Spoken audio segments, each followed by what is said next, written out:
ये है बोलते पन्ने और आप सुन रहे हैं आज के अखबार, ताकि आप जान पाएं स्याही से रंगे पन्नों में छपी खबरों का सच। साल 2036 में ओलंपिक की मेजबानी करने के लिए भारत जोर लगा रहा है।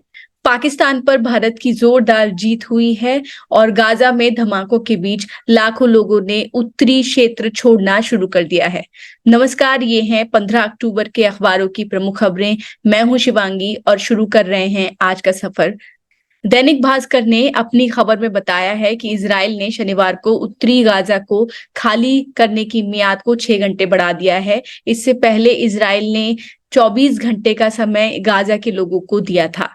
इजराइल डिफेंस फोर्स के प्रवक्ता अविचे आद्री ने सोशल मीडिया प्लेटफॉर्म एक्स पर लिखा कि स्थानीय समय अनुसार शनिवार सुबह 10 बजे से शाम 4 बजे के बीच बिना किसी नुकसान के उत्तरी गाजा के लोग 2 रास्तों से बाहर जा सकते हैं।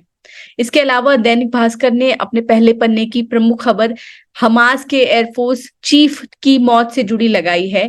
हेडिंग है, ग्लाइडर हमले का मास्टरमाइंड हमास कमांडर मुराद मारा गया। समाचार एजेंसी एएफपी की रिपोर्ट में कहा गया है कि मुराद अबू मुशाद शुक्रवार को हमास के एक ऑपरेशन सेंटर पर इजरायली सेना के हमले में मारा गया। हमास यहीं से आसमान में अपनी गतिविधियों को अंजाम देता था। हालांकि हमास ने अभी तक इस मौत की पुष्टि नहीं की है। सभी अखबारों के रविवार के संस्करणों में यह भी खबर दी गई है कि इजरायली सेना ने शनिवार को कहा कि उसने गाजा में आतंकवादी ठिकानों और इंफ्रास्ट्रक्चर को खत्म करने के लिए गाजा में छापेमारी शुरू कर दी है। इजरायली सेना ने यह भी कहा है कि उसने ऐसी जानकारियां भी जुटाई हैं जिससे उन जगहों की निशानदेही में मदद मिलेगी जहां बंधकों को रखा गया है। जनसत्ता ने भी इसे प्रमुख खबर बनाया है। हेडिंग है, इजराइल के हमलों के बीच खौफजदा फिलिस्तीनी छोड़ने लगे उत्तरी गाजा। अखबार ने लिखा है कि इजराइल की ओर से जारी हमलों के बीच लोग कार, ट्रक, खच्चरों पर परिजनों के अलावा जरूरत के कुछ सामान लादकर दक्षिण में मुख्य सड़कों की तरफ निकल पड़े।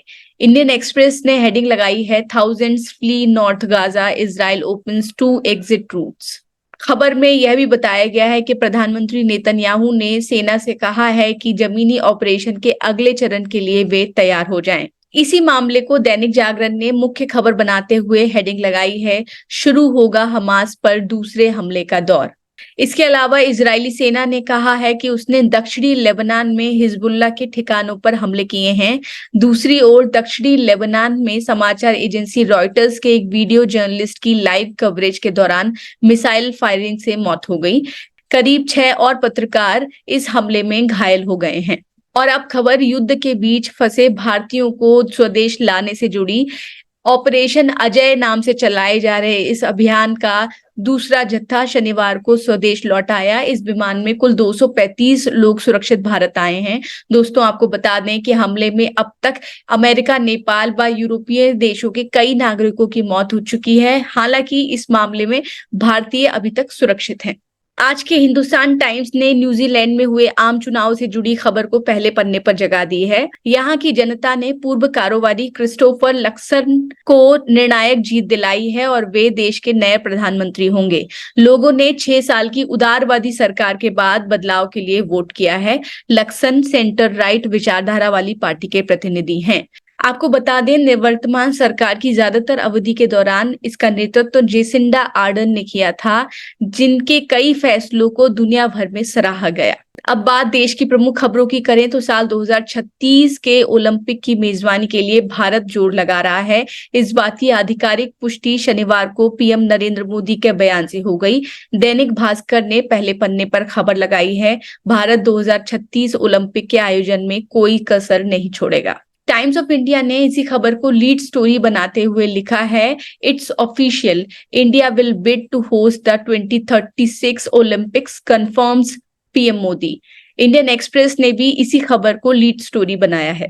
दैनिक भास्कर ने अपनी खबर में बताया है कि भारत में 40 साल के बाद मुंबई में शनिवार को अंतर्राष्ट्रीय ओलंपिक समिति के 141वें सत्र का आयोजन हुआ है, जिसका उद्घाटन प्रधानमंत्री नरेंद्र मोदी ने किया और इस दौरान उन्होंने यह बयान दिया है। इस सत्र का आयोजन इससे पहले भारत में साल 1983 में हुआ था। यहाँ यह भी जानने योग्य है कि इंडियन एक्सप्रेस ने पिछले सप्ताह अंतर्राष्ट्रीय ओलंपिक समिति के अध्यक्ष के हवाले से खबर दी थी कि साल 2036 के ओलंपिक की मेजबानी भारत को मिलने की गहरी संभावनाएं हैं। मणिपुर हिंसा से जुड़ा प्रस्ताव यूरोपीय संसद में पेश किए जाने से जुड़ी खबर भी भास्कर ने पहले पन्ने पर दी है। हालांकि उसने खबर को भारत की आपत्ति के एंगल पर छापा है। खबर में बताया गया है कि लोकसभा स्पीकर ने यूरोपीय संसद की उपाध्यक्ष से इस बात पर आपत्ति जताई है और कहा है कि मणिपुर हिंसा देश का आंतरिक मुद्दा है। ठीक इसी एंगल पर जनसत्ता ने हेडिंग लगाई है, भारत के आंतरिक मुद्दे पर प्रस्ताव लाना गलत।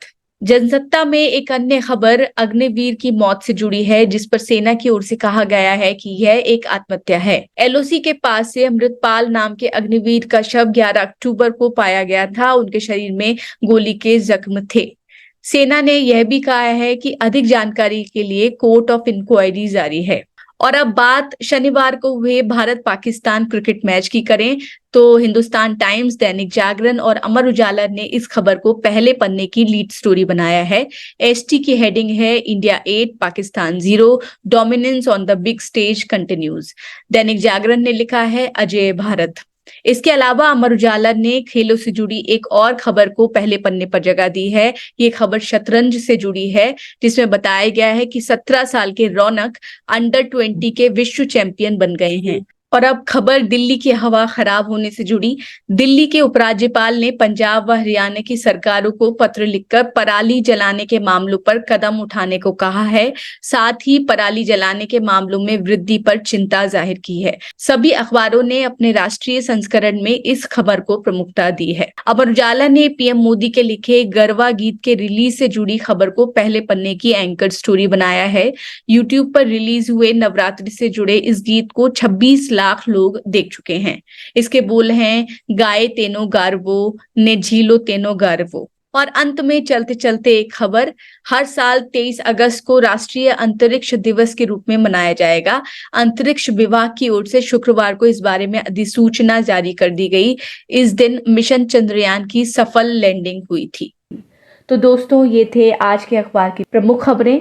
हम कल फिर मिलेंगे एक नए एपिसोड के साथ। इजाजत दीजिए, नमस्कार।